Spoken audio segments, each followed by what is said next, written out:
bahay ni Nanay Pilipa. Malapit na. Sukay natin. Ayan. Kulang pa rin yung tabon.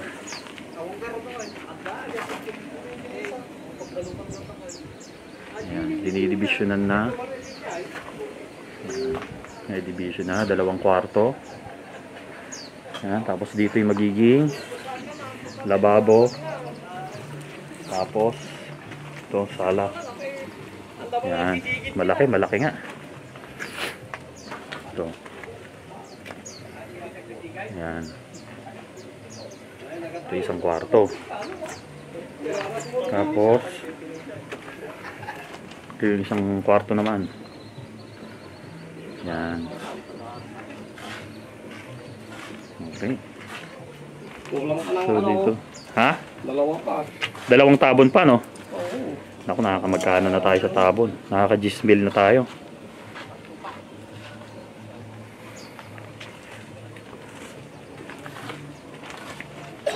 Lalagyan pa ba lababo? Oo, umorder na tayo. Dito yung ano niya, no? Lababo. Ayan ang lababo. Oo, umorder na tayo. Bakit masyadong malalim tayo? Bakit masyadong malalim yung ginawa dito? May tie beam yan kasi pantay sa ang flooring yan, pantay sa sa karsada. So ipinantay mo sa kalsada? Oo, para hindi naman siya pasukan ng tubig. Tapos medyo mataas pa, no? Kulang pa nga yun sa loob eh. So kailangan pa natin umorder ulit yung pantabon. Kasi tingnan mo ang pantay niya doon sa may biga dapat. Doon. Oo. Okay. Pero yung mga pagbistayan, pwede na ilagay sa loob. Magbibistay na kami. Okay. Palitada na ang sunod. Sige. Ayan. Ito na. Ito yung update. Ito na yung update sa bahay ni Nanay Pilipa. So meron ng 2 kwartong ginagawa. Ayan. So thank you so much sa ating mga contributors. At syempre kay Comrade Mark. Ayan. Labas tayo. Pwede natin labas. Ito yung labas. Ayan. Labas.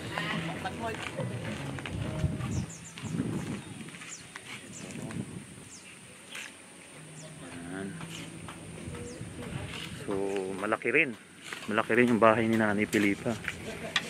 So napagastos tayo sa pagpantay ng dito sa kalsada.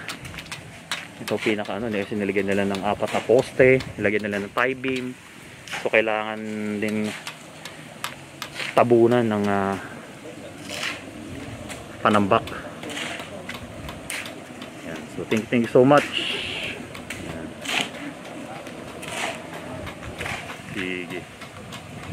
Ayan. So ito yung magiging problema natin kasi ito napakataas na ito. So, kailangan nilang palitadahan. Ayan, mataas siya. Kasi pinantay nila sa kalsada. Ayan, napakataas. Kaya medyo napagastos tayo.